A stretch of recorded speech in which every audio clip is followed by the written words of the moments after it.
what I did first of all in developing this pillow is I simply, out of duress, tried to experiment with putting all different kinds of layers of foam together to try to be able to support my head enough to decompress my shoulder and fully support the head.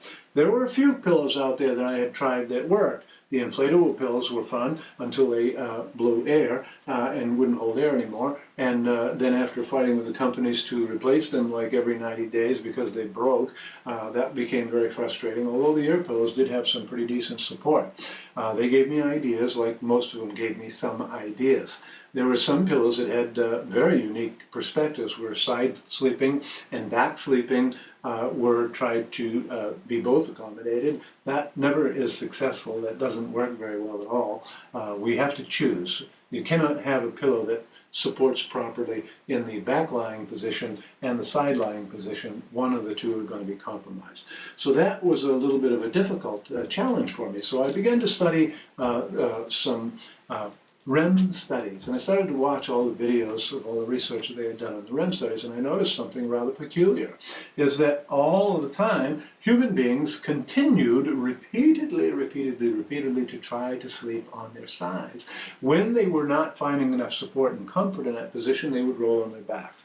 They would never spend a lot of time on their back unless they went into desperation sleep, I call it. They were so much fatigued that they zonked out and cranked those Z's with snoring and everything like that. And I'll explain that in a moment. But reason being, as soon as they recovered any degree of restoration to the body from sleep, they would immediately go back on their sides. So repeatedly, the human experience is that all people will generally try to sleep on their sides.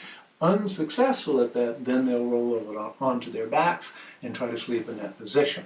And when they sleep in that position on their backs, guess what happens? All the muscles in the body relax when you go to sleep. They actually don't turn off, but their tone diminishes quite a bit, because if they stopped contracting, you would be dead. That's the only time that they don't contract. So muscles are in a state of contraction a lot, or a little bit, all of your life. So when you fall asleep, they are contracting a little bit, much less than they would in a dynamic, especially upright position under gravity.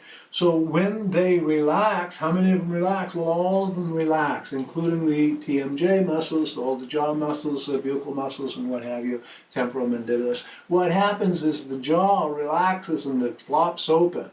Well, on your back, you got a flap of tissue there in the back of the throat called the uvula, which flops down over the trachea, or at least obstructs it, so that it's flopping in your in the breeze, so to speak, with your air going in and out. That uvula kind of doing this, and it contributes a lot to snoring. And so then in the jaw, because it's open, all the mucous membranes dry out, and you wake up with dry mouth and all that, and it's not a natural thing for the body to try to sleep like that. And so many people are suffering from sleep apnea these days. Probably ought to be looking at this pillow. And we'll talk about the sleep apnea. Those people, especially who have the devices to assist it with breathing, CPAPs, these are really very, very well accommodated by this pillow, and not very many will do that out there successfully. So the long and short of the story is that I continued to build up varying layers of foams and combinations of foam to get something that would contour properly to the head and shoulder and neck, and also hold the, guess what, 14.2 pound human head. The literature originally said 10 to 14 pounds. Most studies today are pretty emphatic about 14.2 on most current studies. And so then that's what the human head weighs. We'll say 10 to 14 pounds for the benefit of some latitude.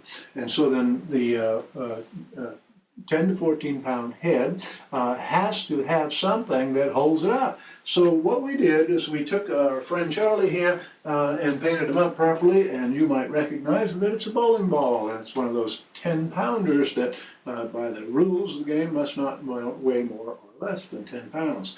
And so we took a 10-pound bowling ball, and we'll take my pillow away, and we'll take one of the more conventional fiber-filled pillows, and we'll put the bowling ball on that, and we'll put old Charlie lying down, and guess where Charlie's head goes?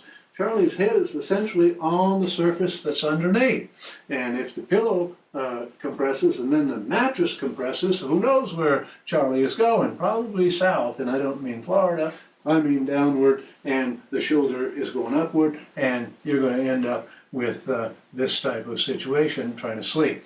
And forget about the contours that you have to conform to. That isn't going to happen with that type of situation.